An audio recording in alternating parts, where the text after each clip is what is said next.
واستغفروا ربكم إنه كان غفارا يرسل السماء عليكم مدرارا ويمددكم بأموال وبنين ويجعل لكم جنات ويجعل لكم أنهارا۔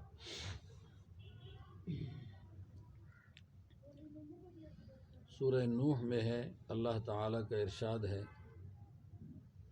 نوح علیہ السلام نے یہ کہا تھا اپنی قوم سے کہ اے قوم کے لوگو، استغفروا ربکم، تم اپنے رب سے بخشش مانگو، گناہوں کی معافی کا مطالبہ کرو، بے شک وہ معاف کرنے والا ہے۔ غفار کا لفظ استعمال کر دیا ہے۔ غفار یہ بہت زیادہ معاف کرنے والے کو کہتے ہیں۔ عام معاف کرنے والے کے لیے غافر آتا ہے، قرآن مجید میں ہے غافر الذنب وقابل التوب، کہ اللہ تعالیٰ گناہوں کو معاف کرنے والا ہے، یہ اس کی صفت ہے۔ ایک آدمی نہیں، بار بار اور بہت سارے گناہ، لیکن غفار کا لفظ یہ بتاتا ہے کہ وہ بہت زیادہ معاف کرنے والا ہے۔ بس اتنی ایک بات ہے، استغفروا ربکم، تم معذرت کرو اللہ کے سامنے۔ معذرت اس کو کہا جاتا ہے کہ بندہ اپنے گناہ پہ نادم ہو جائے، گناہ بھی ہے، گناہ پہ ندامت بھی ہے، اور اس گناہ کا عذر پیش کرو اللہ کے سامنے۔ عذر، ہمارے پرانے زمانے میں کوئی آدمی کسی کے پاس معافی مانگنے جاتے، وہ معاف نہ کرتا تو سارے بڑے اس کو جرگے میں سمجھاتے کہ ایسا کرو یار، عذر کرنا چاہیے، عذر کرنا چاہیے، یعنی کوئی ایسی چیز سامنے رکھ دو جس کی وجہ سے اللہ اس بندے کو معافی آسان ہو جائے اور وہ معافی مشکل نہ سمجھے اس کو اور پھنس جائے۔ ہمارے ایک رشتہ دار تھے تو اس کے سامنے عذر کے لیے قرآن مجید لایا گیا، اور مسئلہ اس کی بیٹی کا تھا کہ نکاح ہوا تھا، شادی نہیں ہوئی تھی، وہ دے نہیں رہے تھے۔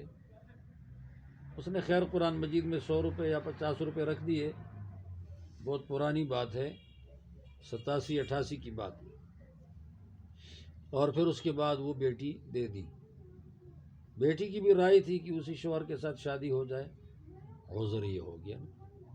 کبھی عذر میں کسی بڑے کو لے جاتے کہ ہم اس بڑے کو لے کے آئے ہیں، اس کی بات کو اور لوگ رد نہیں کرتے، آپ کے پاس ہم لائے ہیں، تم بھی ان کی باتوں کو رد نہ کرو۔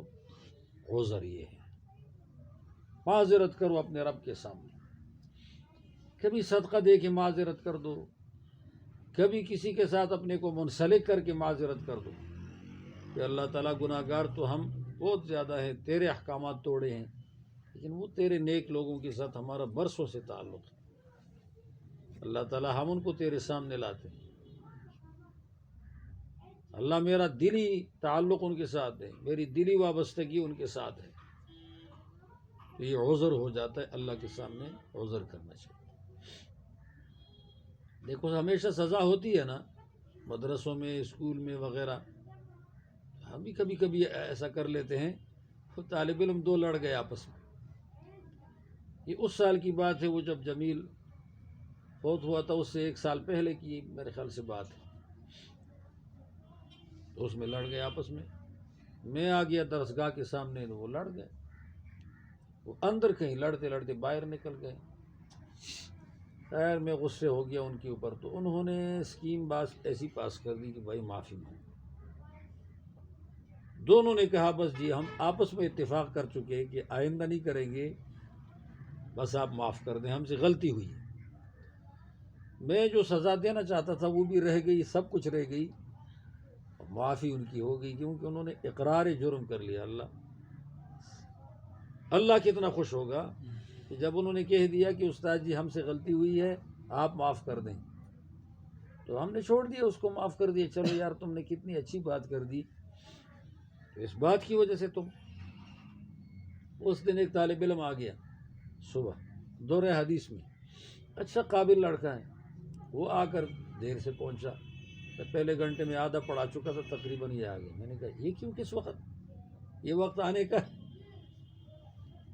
اس نے آگے سے کہا جی استاد جی سویا تھا، وہ سچ بات کر دی، میں سویا تھا، دیر سے اٹھ گیا ہوں، آئندہ ایسا نہیں کروں گا بس. میں نے کہا چلو ٹھیک ہے، آ جاؤ بیٹھ جاؤ.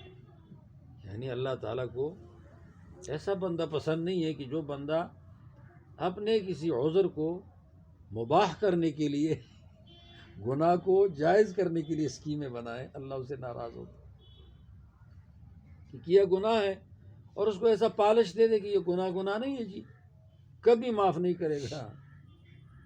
حجت بازی کرتا ہے.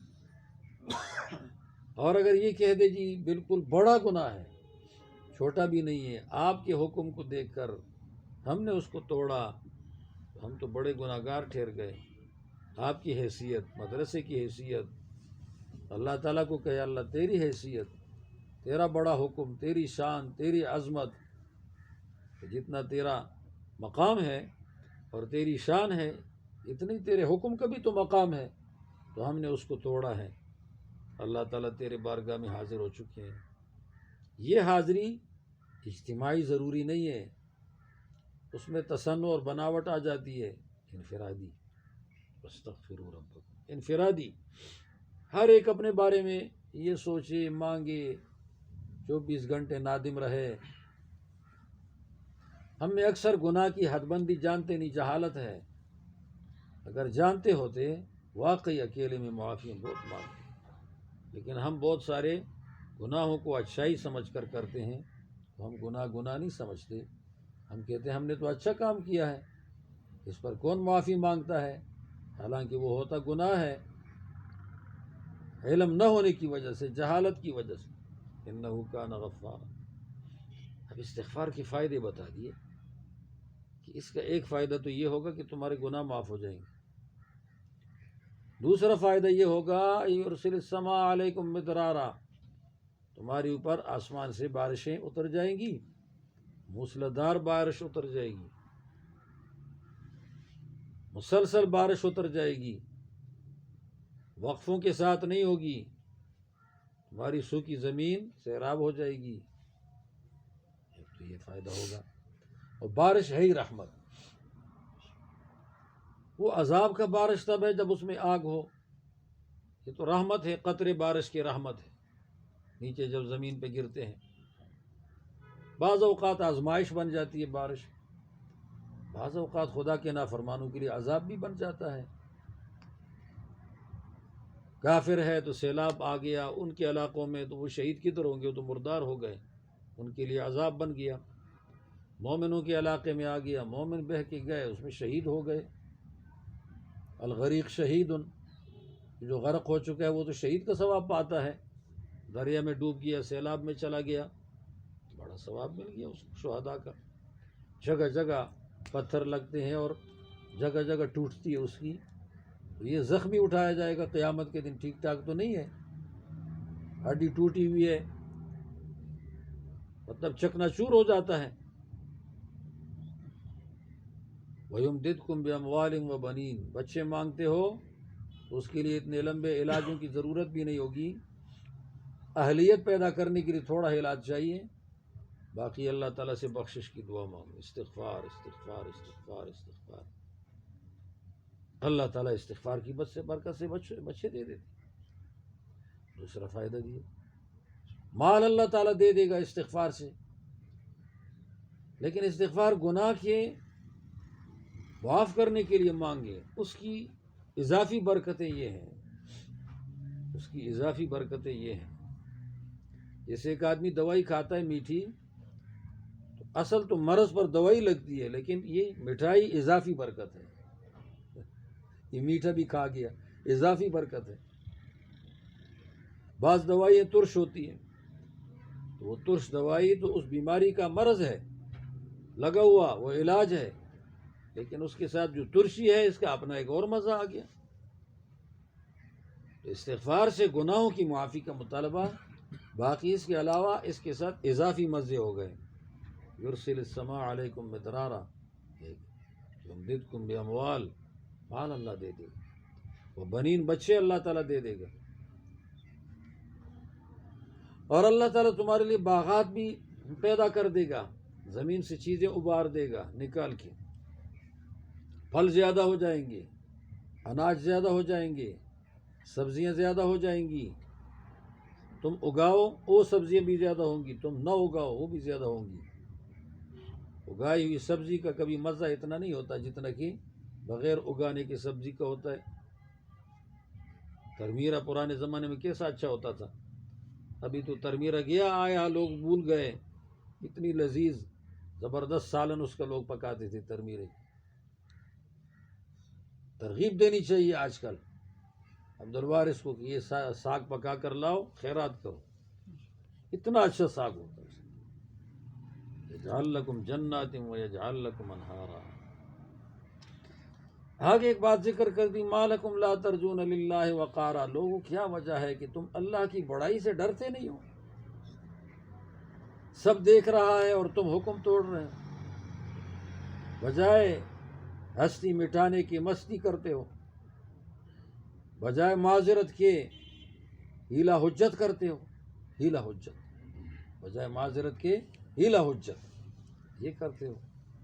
اس کے ساتھ تو انسان میں اصلاح کی صلاحیت مسخ ہو جاتی ہے۔ کسی کے سامنے ہیلا حجت کرنے سے، ایک آدمی آپ کو راستہ بتائے کہ یہ کرنا ہے، یہ کرنا ہے، یہ کرنا ہے، وہ کہتا ہے نا جی ایسا بھی تو ہو سکتا ہے، ایسا بھی تو ہو سکتا ہے، بس اس کا مطلب یہ ہے کہ اس آدمی نے اپنے اندر اصلاح کی صلاحیت ختم کرنے کی نیت شروع کر دی۔ ہیلا حجت نہ کرے، میرے فائدے کی بات ہے، مجھے کرنا چاہیے۔ ہم نفلوں پہ زیادہ زور دیتے ہیں، لیکن اللہ کا آیا